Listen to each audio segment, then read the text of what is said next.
I'm not making this video for attention, or sympathy, or anything. I just want anyone who can help me to do that. My name's Daniel, and this is a story I wish I didn't have to tell. I've been a night owl my entire life. As a teen, I used to stay up way past midnight every night, watching terrifying videos on YouTube. I know now they were nothing compared to the horrors of the real world. Nothing compared to the tragedy my family and I went through. The story I'm going to tell to you now. My parents, being teachers, had always emphasized the importance of sleeping well to me and would definitely disapprove of my late night routine.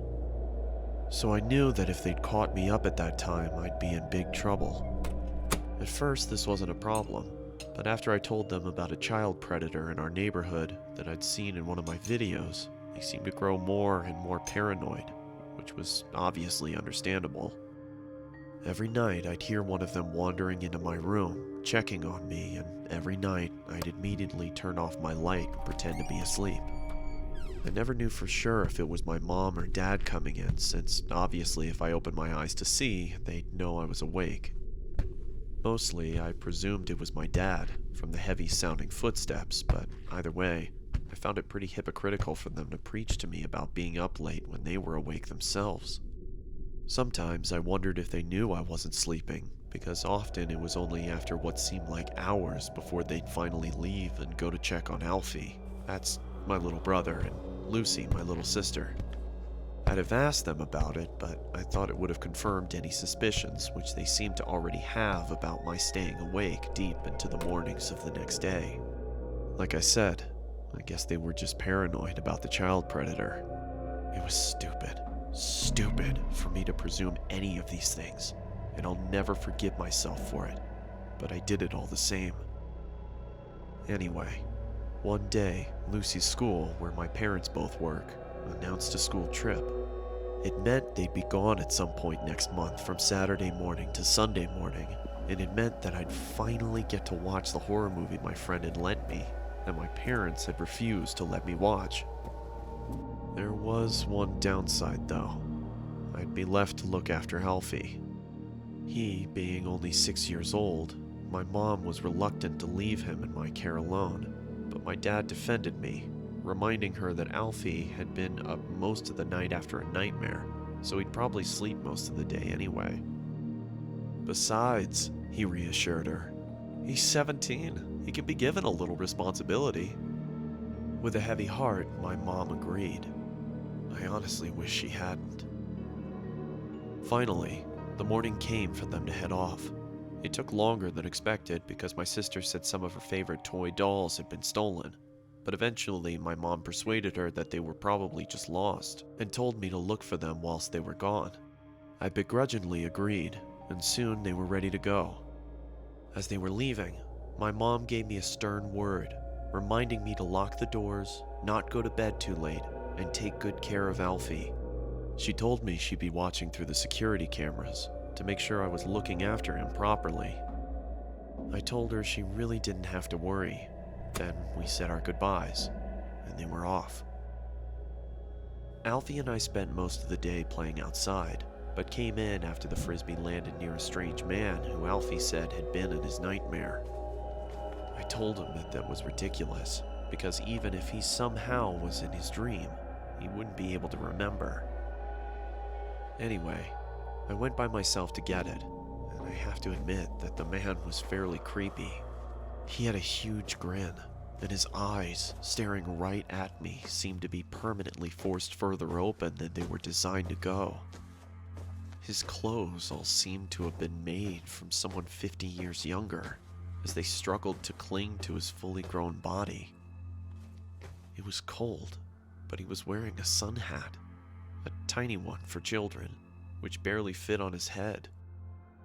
I recognized it, but didn't know how at the time.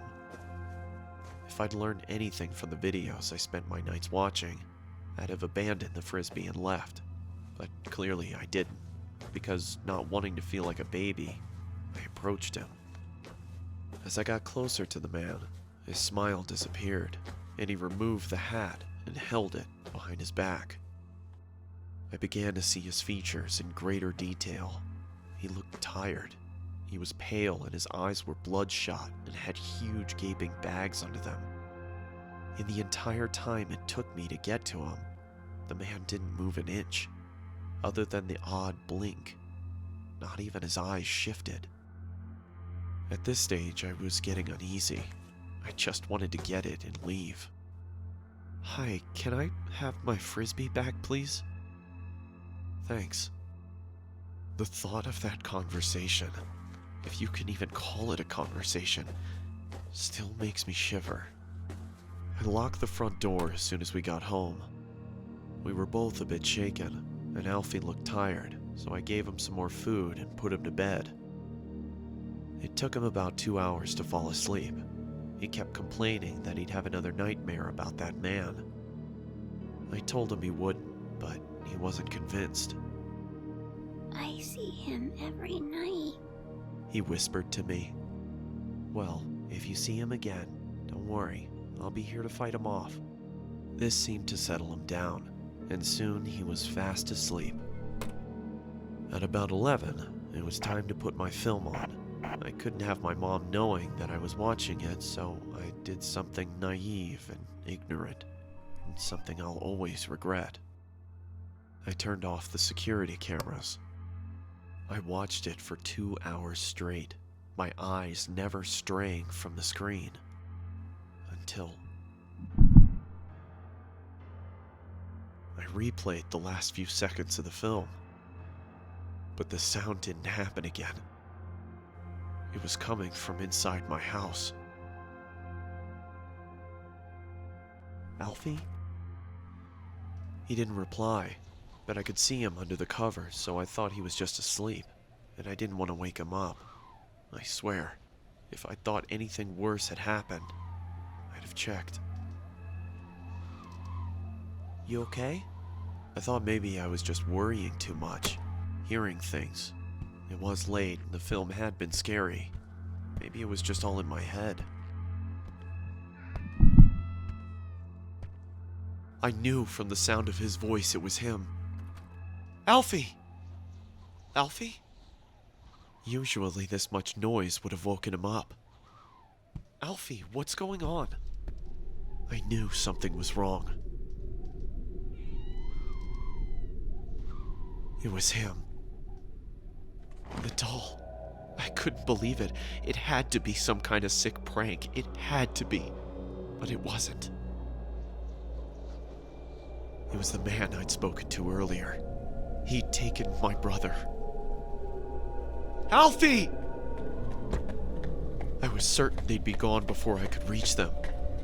But he didn't set off straight away. He watched as I tried helplessly to do something. I screamed and I shouted and I banged on the windows and I tried to open the doors, but nothing worked. It was all in vain. There was nothing I could do for my brother, my best friend, as he was stolen away from me.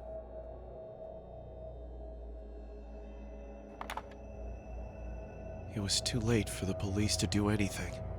It was too late for anybody to do anything. He was gone, and in time, I'd have to come to accept that.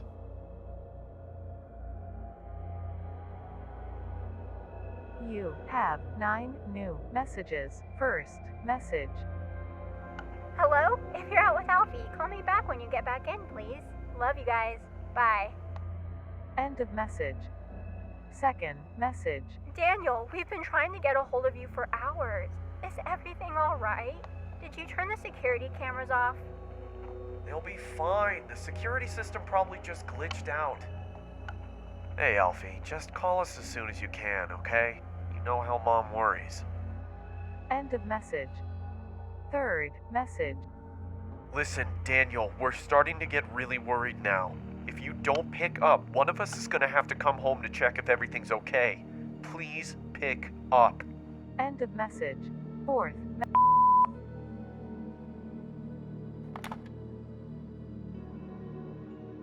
Daniel, are you okay? Daniel! What's happened? Please answer. I couldn't bear to tell them anything. That was 7 years ago. We never found him. When I asked my parents if they'd seen anything at all of this man whilst they checked on us during the night, they only looked at me, concerned and confused. What do you mean? They asked. I could only stare at them in horror. Every night, around 2, you'd come and check on Alfie, Lucy, and me to see if we were sleeping. Daniel? They told me. No, we didn't. The police wanted security camera footage of the man, but of course, there wasn't any. It automatically deletes any footage older than 24 hours, which meant I'd been mindless enough to stop it recording on the only night we could have seen him. You know, the strange thing is, I don't even know if I want Alfie to be alive. Because if he is, God knows what that monster has done to him. Sorry if I've gone on too long, but the guilt's been killing me. I had to get it out somehow. I only tell it as a story because, well, people like stories, and I want as many people to hear this as possible. Alfie, if somehow you're watching, I love you, and I'm so sorry. Please don't lose hope. And to the man who took you, it's not too late. If you have any heart at all, and even if you don't, please let my little brother come home.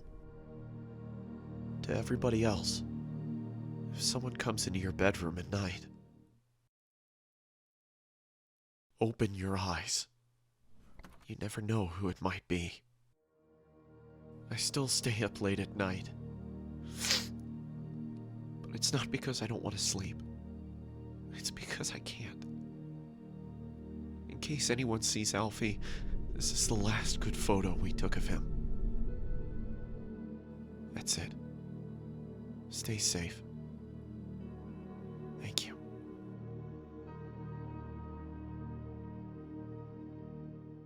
Thank you for sticking around to the end of the video.